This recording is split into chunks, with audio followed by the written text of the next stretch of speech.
Samedi 22 février 2020, mesdames et messieurs, bonjour et bienvenue dans ce premier point d'information sur RTI 1. Le président de la République, Alassane Ouattara, a échangé hier vendredi avec le secrétaire général de l'Organisation mondiale du tourisme, OMT, Zorab Polo-Likashvili, présent à Abidjan dans le cadre du premier forum mondial de l'OMT sur l'investissement touristique en Afrique. Le secrétaire général de l'OMT a salué le franc succès de ce forum qui a attiré de nombreux investisseurs. Le chef de l'État s'est également entretenu avec Thomas Oppermann, vice-président de l'Assemblée parlementaire de la République fédérale d'Allemagne. On fait le point avec Jérôme Kofi Abolan. Le renforcement de la coopération entre l'Allemagne et la Côte d'Ivoire, notamment sur le plan commercial. La question a été passée au crible quand le président de la République, Alassane Ouattara, a reçu ce vendredi le vice-président de l'Assemblée parlementaire de la République fédérale de l'Allemagne. Pour l'hôte du chef de l'État ivoirien, la destination Côte d'Ivoire reste favorable au monde des affaires au regard de sa stabilité due à la promotion des valeurs démocratiques prônées par les autorités ivoiriennes.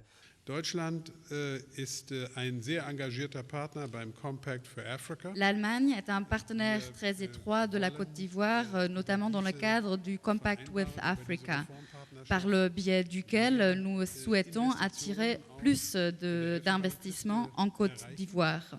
Nous avons déjà des relations commerciales très bonnes et nous espérons d'élargir cette coopération aussi à d'autres domaines. En plus d'avoir échangé avec le vice-président de l'Assemblée parlementaire de la République fédérale de l'Allemagne, le président de la République, Alassane Ouattara, a reçu une autre personnalité. Il s'agit du secrétaire général de l'Organisation mondiale du tourisme. La rencontre s'est faite à la faveur du premier forum mondial sur l'investissement dans le tourisme en Afrique, les 20 et 21 février 2020 à Abidjan. Nous avons au cours de ce forum reçu la visite de plus d'une douzaine de ministres au niveau continental. Nous avons attiré de grands investisseurs, que ce soit la Banque africaine de développement ou la SFI ou également Marriott ou Hyatt. Et l'Afrique a besoin de créer, de transformer son économie à travers le secteur du tourisme, car c'est un vecteur de transformation structurelle qui crée des emplois, notamment pour la jeunesse. Comme cette année avec le Forum mondial sur l'investissement dans le tourisme en Afrique, le premier du genre, la Côte d'Ivoire aura l'honneur, selon le secrétaire général de l'Organisation mondiale du tourisme, d'abriter en 2021 la Journée mondiale du tourisme. Et puisque nous parlons de tourisme, le premier forum mondial qui se tient à Abidjan referme aujourd'hui ses portes et il a déjà rendu ses conclusions.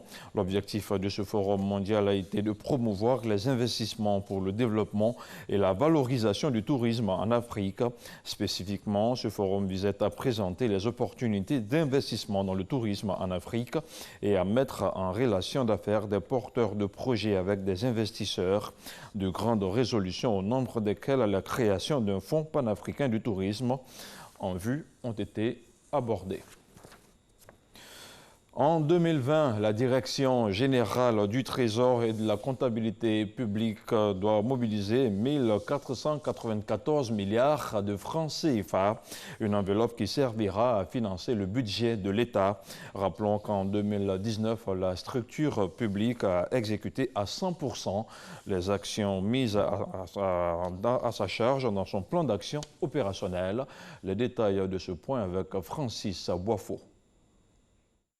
Il fait partie des entreprises publiques ivoiriennes les plus performantes et efficaces. Le Trésor public s'est illustré en 2019 par des bons qualitatifs. Le Trésor public a exécuté à 100% les actions mises à sa charge au titre du plan d'action opérationnel 2019, contribuant ainsi à soutenir la réalisation des grands projets structurants à travers le financement du budget 2019 à hauteur de 1 486,6 milliards de francs CFA sur un objectif de 1 426,5 milliards de francs CFA, soit une plus-value de 60,1 milliards de francs CFA. Le Trésor a permis de maintenir le déficit public à 3% du PIB et obtenu la certification ISO 9001 version 2015. Ce challenge ainsi relevé Je retiens à insister sur la nécessité de poursuivre nos efforts afin d'imprimer un changement qualitatif aux relations avec tous nos partenaires et usagers clients. J'ai décidé de placer l'année 2020 sous le thème « La digitalisation, levier de performance des processus ». Cela pour aller encore plus loin dans la transformation numérique amorcée par cette administration publique qui devra relever d'importants défis cette année. Il s'agira principalement pour le Trésor public de collecter cette année 1494,4 milliards de francs CFA au titre des emprunts sur le marché des capitaux, la finalisation des travaux relatifs au compte unique du Trésor, de la poursuite de la mise en œuvre du schéma directeur de réforme des finances publiques. Ces assises, organisées à la Maison de l'entreprise au Plateau, permettront à la Direction générale du Trésor d'élaborer des stratégies en vue de répondre aux préoccupations du gouvernement. Dans le cadre de la modernisation des PME et des petites et moyennes entreprises, le gouvernement vient de mettre en place le fonds de garantie des crédits à cette catégorie d'entreprises. L'institution de garantie a été officiellement installée cette semaine par le ministre Félix Anoblé. Objectif affiché, faciliter davantage l'accès des PME aux ressources financières. Le compte-rendu est de l'enseignant Bakayoko. Véritable levier de financement des PME, ce fonds de garantie des crédits bancaires constitue pour le gouvernement l'un des mécanismes de soutien aux entreprises inscrits dans le plan stratégique d'amélioration des performances du secteur privé. Aujourd'hui, en Côte d'Ivoire, des fonds de garantie aux PME naissent dans tous les départements, mais vous devez savoir que le fonds véritable, celui qui doit pouvoir véritablement accompagner les PME au nom de l'État de Côte d'Ivoire, est le fonds et l'instrument qui est entre vos mains. Je compte donc sur vous pour que d'ici fin 2020, nous ne parlions plus de difficultés d'accès des PME de Côte d'Ivoire au financement, mais plutôt du modèle ivoirien de success story, de PME et de champions nationaux grâce au fonds de garantie des PME. Les PME se réjouissent de la forte mobilisation de tous les acteurs autour de ce projet gouvernemental à fort impact socio-économique. Nous pensons que ce fonds doit permettre de résoudre des problèmes de crédit à l'investissement, de crédit pour tout ce qui concerne les fonds de roulement, des crédits de signature, mais également ce fonds doit s'étendre aux activités. Avec seulement 23% des emplois, les PME ne représentent que 20% du produit intérieur brut de la Côte d'Ivoire, là où la barre est à 50% dans les pays avancés. Il s'agit donc de formaliser cette activité afin de rendre plus accru son rôle dans la mobilisation des recettes fiscales. Un secrétariat technique sera mis à contribution pour optimiser l'accès au crédit. Ce secrétariat technique aura la charge de la direction au quotidien des opérations de ce fonds, puisse véritablement ne pas s'arrêter à analyser simplement des dossiers, mais que ce secrétariat technique puisse donc travailler et œuvrer à faire en sorte que les entreprises ivoiriennes qui sollicitent le fonds de garantie puissent être suivies réellement. Pour un départ, le fonds de garantie démarrera avec 2 milliards entièrement libérés par l'État. Parlons à présent d'éducation. L'Institut des sciences et techniques de la communication, l'ISTC, récompense ses meilleurs étudiants de la session 2019-2020. 20 parmi eux viennent de bénéficier de bourses d'études, des bourses offertes par le président de l'Assemblée nationale, Amadou Soumaoro. La cérémonie de remise a été suivie par Stéphane Loboué. Son reportage est commenté par Sephora Zegui. Rotonde de l'Assemblée nationale, l'ambiance est festive. La raison, les 20 meilleurs étudiants sélectionnés pour la session 2019-2020 de l'Institut polytechnique des sciences et techniques de la communication ISTC reçoivent leur attestation de bourse. Une prise en charge offerte par le président de l'Assemblée nationale, Amadou Soumaoro. Nous vous rassurons que nous travaillerons davantage pour mériter votre confiance, car nous savons, Monsieur le Président de la République a fait de la culture de l'excellence une priorité. À sa manière, l'ISTC Polytechnique apporte ainsi sa contribution aux actions de développement engagées par l'État de Côte d'Ivoire par le président de la République, par le Premier ministre et l'ensemble du gouvernement. Par cette remise d'attestation, le président de l'Assemblée nationale vient matérialiser un engagement pris aux journées scientifiques de l'ISTC les 28 et 29 juin 2019. Depuis sa création en 1992, c'est la première fois que des étudiants de l'ISTC Polytechnique reçoivent des bourses d'études. En acceptant de présider cette cérémonie, le président Soumaoro matérialise une fois de plus son élan de soutien à toutes les actions orientées vers le social et la culture du mérite et de l'excellence, telles que prônées par son Excellence, Monsieur le Président de la République et le chef de l'État. Chers étudiants, le père de la nation, feu le président Félix Houphouët-Boigny, disait que l'avenir de l'humanité appartient à la science et à la technologie.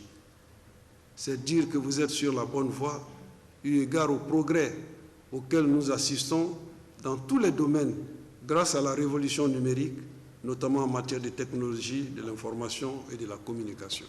Échange de parapheurs entre l'ISTC et l'Assemblée nationale, signe d'un partenariat pour soutenir durant les 5 prochaines années académiques les étudiants dans leur formation à l'ISTC. Le coût global des bourses Amadou Soumaoro est de 11 400 000 francs CFA. Parlons de sport à présent. Wilfried Eliakim Koulibaly est un jeune tennisman international ivoirien, champion d'Afrique dans sa catégorie. Il vient d'être officiellement récompensé par le ministre des Sports. La cérémonie s'inscrivait dans le cadre du second prix d'excellence qui distingue les meilleurs sportifs ivoiriens. C'est un reportage d'Arsène Kouassi avec Jean-Sylvain Resso. Institué par l'État de Côte d'Ivoire depuis 2013, le prix d'excellence célèbre les meilleurs acteurs dans leurs domaines respectifs à l'occasion de la célébration de la fête de l'indépendance. Dans le domaine du sport, Muriel Aouré s'est vu décerner le prix du meilleur athlète au titre de la saison écoulée. Son second, Eliakim Koulibaly, champion d'Afrique du tennis, a été aussi distingué. Mais c'est officiellement hier que le numéro 16 mondial dans la catégorie des juniors représenté par sa mère a réceptionné son prix dans les locaux du ministère des Sports. Je suis très heureuse du prix que mon fils a eu aujourd'hui. Je prie à ce que la fédération continue de le soutenir et que le ministère aussi continue de le soutenir pour que mon fils arrive plus loin dans le tennis. Quand nous disons que le sport doit se professionnaliser, il faut qu'il y ait des modèles à présenter. Et Eliakim fait partie des modèles. C'est pourquoi, au nom du président de la République, nous sommes très heureux aujourd'hui de lui remettre le prix d'excellence. Et nous pensons que ce prix d'excellence doit l'encourager à faire encore plus. Visiblement ému par cette marque de reconnaissance de l'État de Côte d'Ivoire au prodige ivoirien du tennis, le président de la Fédération de tennis se félicite non seulement de la distinction de son poulain, mais aussi de la bourse qui lui permet d'intégrer le centre académique de haut niveau de Nice en France. Grâce à l'État de Côte d'Ivoire, grâce au ministre, il pourrait intégrer une académie en Europe qui permettra à l'enfant d'évoluer un peu plus, puisque je vous dis, il va rencontrer la bonne concurrence. Grâce au prix d'excellence de la République, Eliakim Koulibaly va connaître une autre étape de sa carrière professionnelle pour le bonheur de la Côte d'Ivoire. Dans l'actualité hors de chez nous, les électeurs togolais ont rendez-vous dans les bureaux de vote ce samedi 22 février pour élire leur chef de l'État. Le président sortant fort Gnassingbé fait face à 6 opposants. La campagne s'est achevée jeudi soir. Nous y reviendrons très largement dans nos prochaines éditions avec nos envoyés spéciaux à Lomé, Sidonie Davila et Adama Kéré. Je vous invite à présent à découvrir le Togo à travers cette carte postale justement réalisée par nos envoyés spéciaux à Lomé. Avec une superficie de 56,785 km², le Togo fait partie des plus petits pays d'Afrique. Situé précisément à l'ouest du continent, il est voisin au Burkina Faso au nord, du Bénin à l'est et du Ghana à l'ouest. Sa capitale, Lomé, est une ville située en bordure de mer. La population togolaise est estimée à environ 7,9 millions d'habitants, plus de 45 groupes ethniques, mais les langues les plus courantes sont le Ewe, le Kabyé et le Wanti. La langue officielle reste le français. Le relief assez varié du Togo favorise l'agriculture et l'élevage. Le secteur agricole est le principal moteur de l'économie du pays. Plus de 80% de la population active s'adonne à l'agriculture. Avec une profondeur de 16,60 mètres, le Togo est le seul pays à disposer d'un port en eau profonde, capable d'accueillir les navires de dernière génération.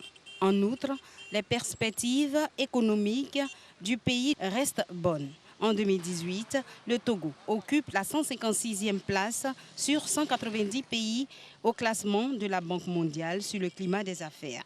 En tant que pays en voie de développement, l'État œuvre depuis 2007 à relancer son économie et bâtir le socle d'une croissance forte. Objectif, repositionner le Togo comme un acteur dynamique de la région.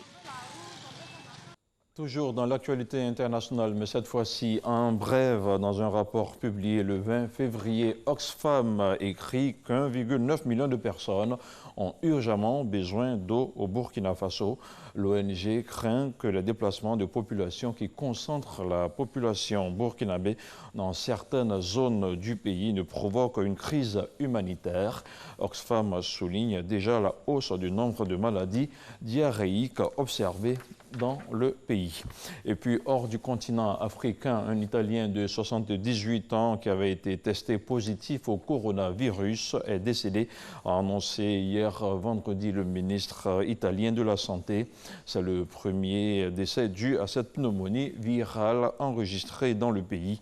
Les autorités sanitaires de la Lombardie n'ont pas identifié avec certitude la personne à l'origine de l'épidémie, mais ce pourrait être un Italien rentré de Chine en janvier dernier. Et c'est tout pour ce point d'information. Merci à vous tous qui l'avez suivi. L'information justement qui continue sur le www.rti.ci. À demain, 6h30.